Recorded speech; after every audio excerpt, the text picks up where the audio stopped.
अब जब आप जानते हैं कि वॉर्प क्या है और कैसे इंडिविजुअल कूडा थ्रेड्स 32 लिन हार्डवेयर एग्जीक्यूशन बंडल्स में मैप होते हैं, तो अब समय आ गया है जीपीयू इंजीनियरिंग के सबसे शानदार कारनामों में से एक को समझने का कि कैसे स्ट्रीमिंग मल्टी प्रोसेसर्स इतनी तेज थ्रूपुट बनाए रखते हैं, तब भी जब उन्हें ग्लोबल मेमोरी से डेटा आने के लिए हंड्रेड्स ऑफ क्लॉक साइकिल्स का इंतजार करना पड़ता है। अगर आप एक ट्रेडिशनल सीपीयू प्रोग्रामिंग बैकग्राउंड से आते हैं तो आप शायद प्रोसेसर लेटेंसी के बारे में कॉम्प्लेक्स हार्डवेयर मैकेनिज्म्स के नजरिए से सोचने के आदी होंगे, जैसे कि branch predictors, speculative execution engines, out of order execution buffers और massive multi level CPU caches. जैसा कि हमने चैप्टर 16.1 में देखा था, सीपीयू एक सिंगल थ्रेड को जितना हो सके उतना तेज चलाने के लिए सिलिकॉन रियल एस्टेट का एक बहुत बड़ा हिस्सा खर्च करते हैं, ताकि मेमोरी के लिए इसके इंतजार करने का समय कम से कम हो सके। जीपीयू इस पूरी फिलॉसफी को बिल्कुल उलट देते हैं। कॉम्प्लेक्स स्पेक्युलेटिव हार्डवेयर के साथ मेमोरी लेटेंसी को खत्म करने की कोशिश करने के बजाय एक स्ट्रीमिंग मल्टीप्रोसेसर एसएम इंतजार करते समय दूसरा यूजफुल काम करके लेटेंसी को आसानी से छिपा लेता है। इस सेक्शन में हम सीधे एसएम के हार्डवेयर इंस्ट्रक्शन डिस्पैच पाइपलाइंस को करीब से देखेंगे, यह समझने के लिए कि वॉर्प शेड्यूलर कैसे काम करते हैं, ट्रांजिस्टर लेवल पर लॉक स्टेप एग्जीक्यूशन कैसे काम करता है और क्यों जीपीयू कॉन्टेक्स्ट स्विचिंग में सचमुच 0 क्लॉक साइकिल्स का खर्च आता है। Section break. The 800 cycle problem, यानी जीपीयू को वॉर्प शेड्यूलिंग की जरूरत क्यों है, यह समझने के लिए कि वॉर्प शेड्यूलिंग जीपीयू परफॉर्मेंस के लिए इतनी जरूरी क्यों है, हमें मेमोरी एक्सेस टाइम्स की कड़वी फिजिकल रियलिटी को देखना होगा। चैप्टर 22.1 में हमने ग्लोबल मेमोरी वीरैम लेटेंसी को देखा था। जब एक कूडा थ्रेड ग्लोबल डीआरएम से लोड इंस्ट्रक्शन को एग्जीक्यूट करता है, जैसे कि float val equal to D array 8i, तो उस रिक्वेस्ट को सिलिकॉन इंटरपोजर से होते हुए मेमोरी कंट्रोलर्स के जरिए फिजिकल डीआरएम बैंक्स तक जाना पड़ता है। इस सफर में समय लगता है। मॉडर्न एनवीडिया आर्किटेक्चर जैसे कि एम्पियर, होपर या एडा लवलेस पर डीआरएम से वापस एक एसएम रजिस्टर में वैल्यू लाने में 400 से 800 क्लॉक साइकिल्स तक का समय लग सकता है। यह डायग्राम ग्राफिक्स प्रोसेसिंग यूनिट्स में मेमोरी लेटेंसी के कॉन्सेप्ट को एक्सप्लेन करता है। यह इलस्ट्रेट करता है कि कैसे एक streaming multiprocessor global memory access से होने वाले लंबे डिलेज को आइडल रहने के बजाय एग्जीक्यूशन को एक दूसरे रेडी वार्प पर स्विच करके हैंडल करता है। अगर एक एसएम एक simple single threaded CPU core की तरह होता, तो उसे उस मेमोरी रिक्वेस्ट के आने का इंतजार करते हुए 400 प्लस क्लॉक साइकिल्स के लिए रुकना और पूरी तरह से खाली बैठना पड़ता। अगर आपके कर्नेल का हर थ्रेड हर मेमोरी रीड पर 400 साइकिल्स के लिए रुक जाता, तो आपका $multi-thousand जीपीयू एक 1990s के माइक्रो कंट्रोलर से बेहतर परफॉर्म नहीं करता। जीपीयू इसे कैसे सॉल्व करता है, ये वार्प शेड्यूलिंग पर रिलाई करता है। जब वार्प 0 अपने डीआरएम फेज के कंप्लीट होने का इंतजार करते हुए रुका होता है, तो एसएम का हार्डवेयर वार्प शेड्यूलर तुरंत वार्प 0 को पॉज कर देता है और हार्डवेयर एग्जीक्यूशन कोर्स वार्प 1 को सौंप देता है। अगर वार्प 1 मेमोरी फेज पर रुक जाता है, तो शेड्यूलर एग्जीक्यूशन कोर्स वार्प 2 को सौंप देता है, फिर वार्प 3 को, और इसी तरह आगे भी। जब तक शेड्यूलर एसएम पर मौजूद सभी एक्टिव वार्प से होकर गुजरता है, तब तक वार्प 0 की मेमोरी रिक्वेस्ट आ चुकी होती है। उसका डेस्टिनेशन रजिस्टर पॉपुलेट हो जाता है और ये बिना एक भी कंप्यूट साइकिल वेस्ट किए अपना अगला इंस्ट्रक्शन रन करने के लिए तैयार हो जाता है। Section break. Zero overhead context switching, the register file secret. जब software developers context switching phrase सुनते हैं, तो आमतौर पर उनके शरीर में एक सिहरन दौड़ जाती है। चैप्टर 17.3 में हमने स्टी किया था कि ऑपरेटिंग सिस्टम लेवल पर सीपीयू मल्टी थ्रेडिंग कैसे काम करती है। जब एक ओएस एक सीपीयू कोर को थ्रेड ए से थ्रेड बी पर कॉन्टेक्स्ट स्विच करता है, तो इससे एक बड़ा परफॉर्मेंस पेनल्टी लगता है। Register state saving. सीपीयू को थ्रेड ए के आर्किटेक्चरल रजिस्टर्स को रैम या कर्नेल स्टैक में कॉपी करना पड़ता है। Program counter update. OS program counter PC को थ्रेड बी के इंस्ट्रक्शन लोकेशन पर अपडेट करता है। Register state restoring. CPU thread B के सेव्ड रजिस्टर्स को रैम से वापस फिजिकल एग्जीक्यूशन रजिस्टर्स में लोड करता है। कैश और टीएलबी थ्रैशिंग। थ्रेड बी का डेटा L1 या L2 डेटा कैश और इंस्ट्रक्शन ट्रांसलेशन लुकासाइड बफर्स टीएलबी में थ्रेड ए के वर्किंग सेट को इनवैलिडेट कर देता है। एक मॉडर्न सीपीयू पर एक सिंगल ओएस कॉन्टेक्स्ट स्विच हजारों सीपीयू क्लॉक साइकिल्स कंज्यूम कर सकता है। ऐसा हर सेकंड मिलियंस बार करने से परफॉर्मेंस पूरी तरह से डिस्ट्रॉय हो जाएगी। तो एक जीपीयू थ्रूपुट को बिना नुकसान पहुंचाए हर सिंगल क्लॉक साइकिल में एक्टिव वार्प्स के बीच कॉन्टेक्स्ट्स कैसे स्विच कर सकता है।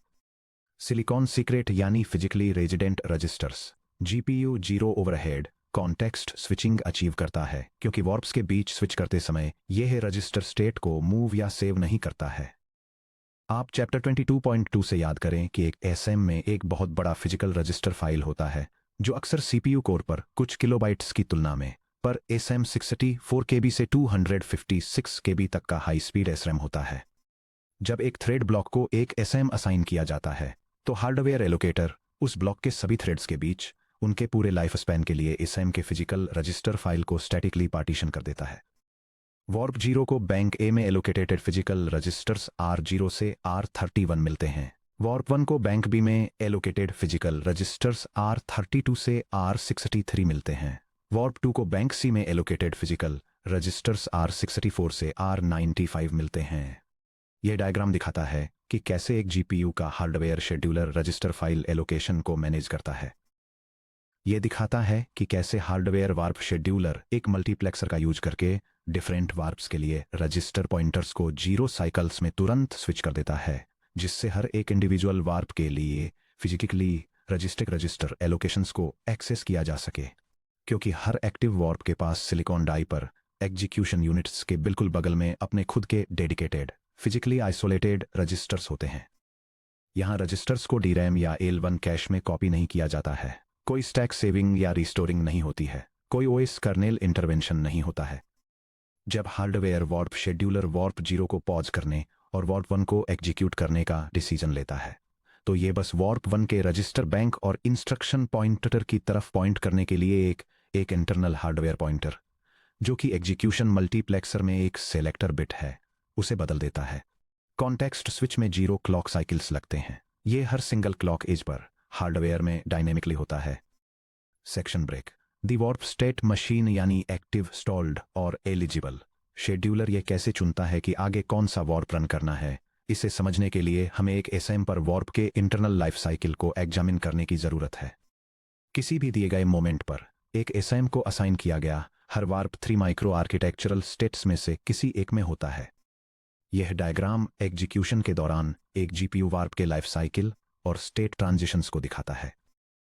यह दिखाता है कि कैसे हार्डवेयर पर एलोकेटेड एक active warp memory access, synchronisation या मैथ डिपेंडेंसीज का वेट करते समय स्टॉल हो सकता है या इंस्ट्रक्शंस और एग्जीक्यूशन यूनिट्स के रेडी होने पर एलिजिबल हो सकता है। Finally, scheduler physical hardware lens पर एग्जीक्यूटिंग वार्प्स बनने के लिए एलिजिबल वार्प्स को सिलेक्ट करता है। एक्टिव वार्प्स। एक एक्टिव वार्प वो कोई भी वार्प होता है जिसे एक एसएम पर हार्डवेयर रिसोर्सेज एलोकेट किए गए हैं।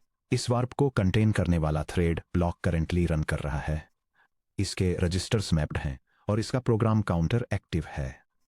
एक एसएम जीपीयू आर्किटेक्चर जनरेशन के आधार पर एक साथ 32, 48 या 64 एक्टिव वार्प्स तक को होस्ट कर सकता है। स्टॉल्ड वार्प्स। एक एक्टिव वार्प स्टॉल्ड स्टेट में तब एंटर करता है जब भी वो अपने नेक्स्ट इंस्ट्रक्शन को तुरंत एग्जीक्यूट नहीं कर पाता है। एक वार्प के स्टॉल होने के कॉमन रीजंस में ये शामिल हैं। मेमोरी डेटा हैजर्ड यानी long scoreboard stall. Warp global memory, local memory या टेक्सचर मेमोरी से डेटा आने का वेट कर रहा है जो लगभग 200 से 800 साइकिल्स तक होता है। एग्जीक्यूशन डिपेंडेंसी यानी short scoreboard stall. Next instruction को पिछले मैथमेटिकल इंस्ट्रक्शन के रिजल्ट की जरूरत होती है जो अभी भी एक मल्टी स्टेज एग्जीक्यूशन पाइपलाइन में आगे बढ़ रहा है। उदाहरण के लिए एक floating point square root operation जिसमें 16 साइकिल्स लगते हैं। Barrier synchronisation stall. वार्प एक सिंकथ्रेड सिंक्रोनाइजेशन पॉइंट पर पहुंच गया है और इसे तब तक पॉज करना होगा जब तक कि थ्रेड ब्लॉक के बाकी सभी वार्प्स इसके बराबर न आ जाएं। Instruction fetch stall. Next instruction अभी एसएम के इंस्ट्रक्शन कैशे या आई कैशे में रेडी नहीं है। Eligible वार्प्स।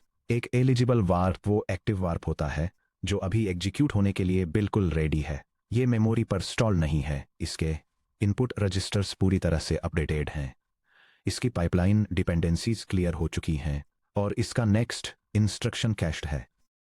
The selection process. Her clock cycle पर एसएम का हार्डवेयर वार्प शेड्यूलर अपने एक्टिव वार्प्स की लिस्ट को स्कैन करता है, स्टॉल्ड वार्प्स को फिल्टर करता है और एलिजिबल वार्प्स के सेट की पहचान करता है। एलिजिबल वार्प्स के पूल में से शेड्यूलर डिस्पैच कैपेसिटी के आधार पर 1 या 2 वार्प्स सिलेक्ट करता है, जिसके लिए वो डायनेमिक प्रायोरिटी पॉलिसीज का यूज करता है, जैसे कि एज बेस्ड शेड्यूलिंग, जिसमें सबसे पुराने वार्प को प्रायोरिटी दी जाती है, या राउंड रॉबिन शेड्यूलिंग, और उसके इंस्ट्रक्शन को डिस्पैच यूनिट को सौंप देता है। Section break lockstep execution 32 lanes synchrony में कैसे मूव करती हैं। अब आइए इस पर जूम इन करते हैं कि क्या होता है जब एग्जीक्यूशन के लिए एक एलिजिबल वार्प सिलेक्ट होता है। सेक्शन 23 3.1 में हमने नोट किया था कि एक वार्प में 32 थ्रेड्स होते हैं, लेकिन फिजिकल हार्डवेयर एक्चुअली में इन 32 थ्रेड्स को रजिस्टर और एएलयू लेवल पर कैसे प्रोसेस करता है। यहीं पर लॉक स्टेप एग्जीक्यूशन काम में आता है, जब इंस्ट्रक्शन डिस्पैच यूनिट एक सिलेक्टेड वार्प के लिए एक इंस्ट्रक्शन इशू करती है। मान लीजिए एक 32 bit floating point addition if f@f32 r3 r1 r2, तो ये 32 इंडिविजुअल इंस्ट्रक्शंस फेच नहीं करता है, ये सिर्फ एक सिंगल इंस्ट्रक्शन फेच करता है। वह सिंगल इंस्ट्रक्शन वार्प के शेयर्ड प्रोग्राम काउंटर यानी पीसी के साथ सब एसएम ब्लॉक के अंदर 32 फिजिकल एग्जीक्यूशन लेंस यानी एएलयूज या एफपीयूज में एक साथ ब्रॉडकास्ट होता है। यह डायग्राम ग्राफिक्स प्रोसेसिंग यूनिट या single instruction multiple data architecture में पैरेलल एग्जीक्यूशन को दिखाता है। एक single floating point addition instruction को फेच करके एक डिस्पैच यूनिट में भेजा जाता है। डिस्पैचर इस इंस्ट्रक्शन को 32 इंडिपेंडेंट एग्जीक्यूशन लेंस में डिस्ट्रीब्यूट करता है, जिसमें से हर एक के पास अपना खुद का रजिस्टर फाइल और फ्लोटिंग पॉइंट कोर होता है। फाइनली सभी 32 अरिथमेटिक लॉजिक यूनिट्स पैरेलल में एडिशन परफॉर्म करती हैं और रिजल्ट्स को बिल्कुल सेम क्लॉक साइकिल में उनके रिस्पेक्टिव रजिस्टर्स में वापस राइट बैक किया जाता है। लॉक स्टेप एग्जीक्यूशन की anatomy shared program counter warp के सभी 32 थ्रेड्स एक सिंगल इंस्ट्रक्शन पॉइंटर शेयर करते हैं। साथ में रन करते समय वे सेम क्लॉक साइकिल में अलग अलग असेंबली इंस्ट्रक्शंस को पॉइंट करने के लिए फिजिकली इनकैपेबल होते हैं। पैरेलल रजिस्टर एक्सेस एक्स लेन 0 थ्रेड 0 के R1 और R2 रजिस्टर्स को रीड करती है, लेन 1 थ्रेड 1 के R1 और R2 रजिस्टर्स को रीड करती है, और इसी तरह लेन 31 थ्रेड 31 के R1 ऑन और R2 रजिस्टर्स को रीड करती है। सिंक्रोनस मैथ एग्जीक्यूशन बिल्कुल सेम क्लॉक एज पर सभी 32 FP32 execution course addition perform करते हैं। Synchronous write back same clock edge पर सभी 32 रिजल्ट्स सभी 32 रजिस्टर स्लॉट्स में R3 में वापस राइट बैक हो जाते हैं। ये लॉक स्टेप मैकेनिज्म ही जीपीयू आर्किटेक्चर को आश्चर्यजनक रूप से एनर्जी एफिशिएंट बनाता है। 32 थ्रेड्स के लिए एक इंस्ट्रक्शन को फेच और डिकोड करके एनवीडिया हार्डवेयर इंस्ट्रक्शन फेच और इंस्ट्रक्शन डिकोड कंट्रोल लॉजिक का 96% एलिमिनेट कर देता है, जिसकी एक ट्रेडिशनल सीपीयू को 32 थ्रेड्स रन करने के लिए जरूरत होती है। Section break warp scheduler architecture sub SM quads और इंस्ट्रक्शन डिस्पैच इस थ्योरेटिकल मॉडल को मॉडर्न सिलिकॉन से कनेक्ट करने के लिए आइए उस एसएम माइक्रो आर्किटेक्चर को फिर से देखें जिसके बारे में हमने चैप्टर 19.4 में बात की थी।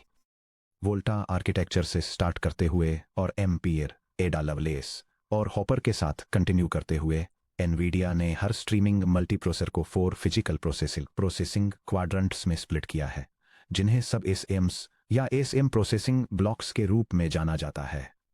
हर सब एसएम में डेडिकेटेड एग्जीक्यूशन हार्डवेयर होता है, जिसमें 1 dedicated warp scheduler, 1 instruction dispatch unit, 16 FP32 course, 16 INT32 course, 8 FP64 course, जो आर्किटेक्चर पर डिपेंड करता है, 1 टेंसर कोर या आर्किटेक्चर के अकॉर्डिंग उससे ज़्यादा, और एक 64 किलोबाइट रजिस्टर फाइल सेगमेंट शामिल है।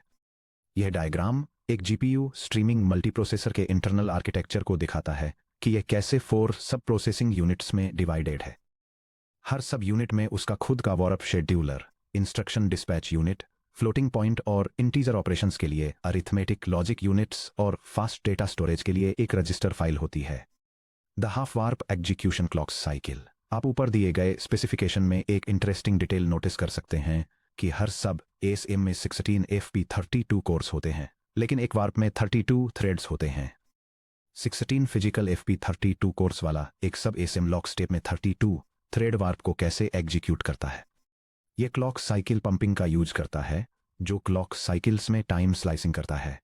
क्लॉक साइकिल 1 पर डिस्पैच यूनिट लेंस 0 से लेकर 15 यानी लोअर हाफ वार्प को प्रोसेस करने के लिए 16 FP32 कोर्स को इंस्ट्रक्शन भेजती है।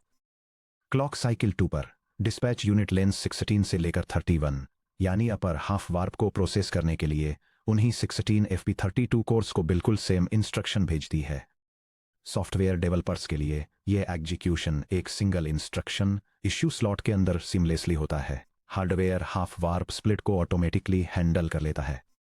ड्यूअल इश्यू और instruction level parallelism ILP modern warp scheduler भी सही कंडीशंस के अंदर ड्यूअल इंस्ट्रक्शन इश्यू करने में कैपेबल होते हैं। अगर एक सिंगल एलिजिबल वार्प के पास 2 कॉन्जिक्यूटिव इंस्ट्रक्शंस हैं जो इंडिपेंडेंट हैं, जिसका मतलब है इंस्ट्रक्शन ए के आउटपुट रजिस्टर्स पर डिपेंड नहीं करता है, तो वार्प शेड्यूलर दोनों इंस्ट्रक्शंस को सेम क्लॉक साइकिल में एक साथ इश्यू कर सकता है। फॉर एग्जाम्पल, ये example 2 independent floating point multiplication operations को एग्जीक्यूट करके इंस्ट्रक्शन लेवल पैरेललिज्म के कॉन्सेप्ट को इलस्ट्रेट करता है, जहां सेकंड कैलकुलेशन फर्स्ट के रिजल्ट पर डिपेंड नहीं करता है। अगर हार्डवेयर में फ्री एग्जीक्यूशन पाइपलाइंस हैं, जैसे इंस्ट्रक्शन ए को FP32 मैथ पाइपलाइन में और इंस्ट्रक्शन बी को लोड या स्टोर यूनिट में भेजना, तो शेड्यूलर उस वार्प के लिए दोनों इंस्ट्रक्शंस को एक साथ इश्यू करता है। यह टेक्निक जो वार्प लेवल पैरेललिज्म यानी WLP को इंस्ट्रक्शन लेवल पैरेललिज्म यानी ILP के साथ कंबाइन करती है, मॉडर्न GPUs पर मैक्सिमम थियोरेटिकल फ्लॉप्स अचीव करने का अल्टीमेट तरीका है।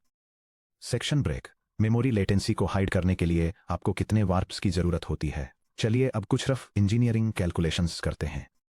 मान लीजिए कि आपका कूडा कर्नल एक ग्लोबल मेमोरी लोड परफॉर्म करता है, जिसे पूरा होने में 600 क्लॉक साइकिल्स लगते हैं। यह सुनिश्चित करने के लिए कि एग्जीक्यूशन कोर्स कभी भी खाली न बैठे, आपके थ्रेड ब्लॉक को एक ASM पर कितने एक्टिव वार्प्स लॉन्च करने होंगे। Latency hiding math. मान लेते हैं कि हर वार्प क्लॉक साइकिल में 1 इंस्ट्रक्शन एग्जीक्यूट करता है, या फिर एक 16 कोर सब ASM पर पूरे वार्प के लिए क्लॉक साइकिल्स लेता है। अगर कोई मेमोरी लोड 600 साइकिल्स लेता है और एक वार्प के लिए इंस्ट्रक्शन इश्यू करने में 2 क्लॉक साइकिल्स लगते हैं, तो required warps to hide latency equal to memory latency in cycles divided by cycles per warp instruction issue. Required warps equal to 600 cycles divided by 2 cycles per warp equal to 30 active warps.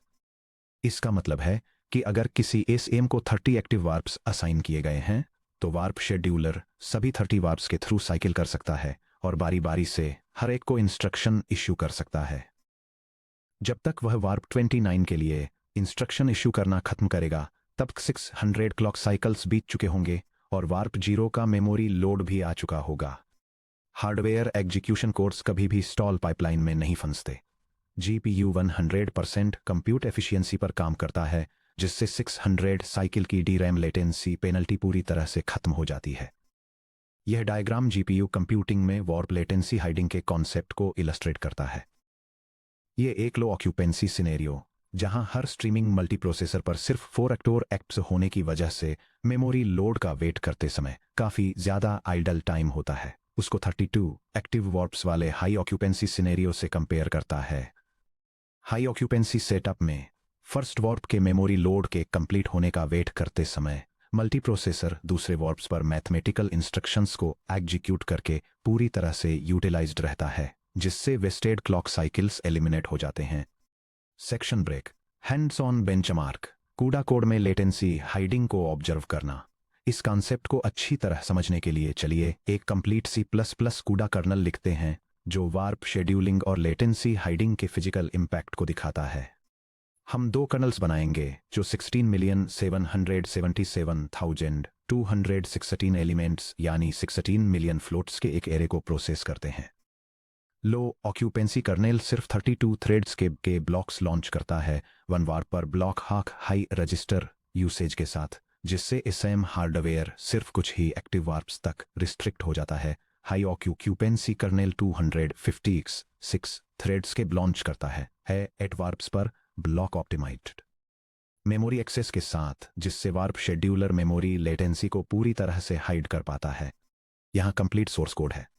ये C++ programme एक large array पर identical memory bound operations perform करने वाले 2 GPU colonel's को compare करके CUDA warp scheduling और latency hiding को benchmark करता है। पहला कर्नल पर ब्लॉक एक सिंगल वार्प का यूज करके लो ऑक्यूपेंसी के साथ रन होता है, जो मेमोरी डिलेज को हाइड करने की GPU शेड्यूलर की एबिलिटी को लिमिट करता है। दूसरा कर्नल पर ब्लॉक 8 वार्प्स का यूज करके हाई ऑक्यूपेंसी के साथ रन होता है, जिससे शेड्यूलर एक्टिव कंप्यूटेशन के साथ मेमोरी स्टॉल्स को ओवरलैप कर पाता है। ये प्रोग्राम GPU मेमोरी एलोकेट करता है, दोनों कॉन्फ़िगरेशंस को रन करता है, हार्डवेयर टाइमर्स का यूज करके उनके एग्जीक्यूशन टाइम्स को मेजर करता है, परफॉर्मेंस स्पीड अप कैलकुलेट करता है और एलोकेटेड रिसोर्सेज को क्लीन अप करता है। बिहाइंड द सीन्स क्या होता है जब आप इस बेंचमार्क को मॉडर्न एनवीडिया हार्डवेयर पर रन करते हैं, जैसे कि एक RTX 3080 या RTX 4090। टेस्ट 1 में जहां ब्लॉक dim.x30 के इक्वल है, हर थ्रेड ब्लॉक में सिर्फ 1 वार्प होता है, क्योंकि हार्डवेयर में ब्लॉक एलोकेशन लेलोकेशन लिमिट्स के कारण एक SM साइमल्टेनियसली केवल limited number of active thread blocks को ही होस्ट कर सकता है। इसलिए SM पर एक्टिव वार्प्स की टोटल संख्या ड्रामेटिकली कम हो जाती है। जब कुछ वार्प्स TID पर ग्लोबल मेमोरी लोड इनपुट को हिट करते हैं, तो वार्प शेड्यूलर के पास एलिजिबल वार्प्स जल्दी ही खत्म हो जाते हैं। SM एग्जीक्यूशन यूनिट साइलेंट हो जाती हैं और हंड्रेड्स ऑफ साइकिल्स के लिए स्टॉल हो जाती हैं। टेस्ट 2 में जहां ब्लॉक dim.x256 के इक्वल है, हर थ्रेड ब्लॉक में 8 वार्प्स होते हैं। SM पूरी तरह से एक्टिव वार्प से पॉपुलेटेड रहता है। जब ब्लॉक 0 का वार्प 0 मेमोरी फेच पर स्टॉल होता है, तो वार्प शेड्यूलर इमीडिएटली एग्जीक्यूशन को वार्प 1 वार्प 2 और इसी तरह वार्प 7 और एडजेसेंट ब्लॉक्स के वार्प्स पर स्विच कर देता है। Physical execution course continuously math operations से सैचुरेटेड रहते हैं। इसका रिजल्ट यह है कि हाई ऑक्यूपेंसी कर्नेल काफ़ी ज़्यादा फास्ट रन करता है, बावजूद इसके कि वह बिल्कुल सेम एरे साइज पर बिल्कुल सेम मैथमेटिकल कंप्यूटेशंस परफॉर्म कर रहा है। Section break summary checklist the rules of warp scheduling इन माइक्रो आर्किटेक्चरल कॉन्सेप्ट्स को क्लियर रखने में मदद के लिए यहाँ एक क्विक रेफरेंस गाइड है कि SM के अंदर वार्प शेड्यूलिंग कैसे ऑपरेट करती है। यह reference guide graphics processing units में वार्प शेड्यूलिंग के हार्डवेयर मैकेनिक्स को एक्सप्लेन करती है। यह डिटेल में बताती है कि सिस्टम स्टैटिक रजिस्टर्स का यूज करके जीरो लेटेंसी कॉन्टेक्स्ट स्विचिंग कैसे अचीव करता है, थ्रेड्स के अक्रॉस लॉक स्टेप में इंस्ट्रक्शंस को कैसे एग्जीक्यूट करता है और हाई थ्रेड ऑक्यूपेंसी और इंडिपेंडेंट मैथमेटिकल ऑपरेशंस को मेंटेन करके मेमोरी लेटेंसी को कैसे हाइड करता है। इसके अलावा ये एक वार्प के स्टेट ट्रांजिशंस को आउटलाइन करती है और स्ट्रीमिंग मल्टीप्रोसेसर्स के इंडिपेंडेंट शेड्यूलिंग यूनिट्स में डिवीजन को डिस्क्राइब करती है। Section break the dark side of lockstep execution. हमने अब तक जो कुछ भी डिस्कस किया है वह एक फंडामेंटल आर्किटेक्चरल एजम्पशन पर रिलाई करता है कि एक वार्प में सभी 32 थ्रेड्स बिल्कुल सेम असेंबली इंस्ट्रक्शन को बिल्कुल सेम टाइम पर एग्जीक्यूट करते हैं। ये लॉक स्टेप मॉडल बहुत बढ़िया तरीके से काम करता है जब आपके कर्नेल का हर थ्रेड एक सीधे एग्जीक्यूशन पाथ को फॉलो करता है, जैसे डेटा लोड करना, मैथ कंप्यूट करना और मेमोरी राइट करना। लेकिन क्या होता है जब आपका C++ कोड किसी इफ या एल्स कंडीशनल स्टेटमेंट, किसी स्विच केस या किसी वेरिएबल लेंथ फॉर लूप पर पहुंचता है, जहां थ्रेड 0 ब्रांचें लेना चाहता है लेकिन थ्रेड 1 ब्रांच भी लेना चाहता है। अगर सभी 32 थ्रेड्स एक ही सिंगल प्रोग्राम काउंटर शेयर करते हैं, तो हार्डवेयर एक साथ 2 बिल्कुल अलग कोड पाथ्स को कैसे एग्जीक्यूट कर सकता है। तैयार हो जाइए, क्योंकि यह हमें GPU प्रोग्रामिंग के सबसे क्रिटिकल परफॉर्मेंस ट्रैप्स में से एक पर ले जाता है। अगले section 23.3 warp divergence the high performance cost of conditional branching if या एल्स इनसाइड कर्नेल्स में हम एक्सप्लोर करेंगे कि हार्डवेयर एग्जीक्यूशन मास्क ब्रांचिंग को कैसे हैंडल करते हैं, क्यों डाइवर्जेंट कोड पाथ्स एग्जीक्यूशन को सीरियलाइज करके आपके GPU कर्नेल परफॉर्मेंस को 50% या उससे ज़्यादा कम कर सकते हैं, और डाइवर्जेंस फ्री CUDA कोड कैसे लिखना है।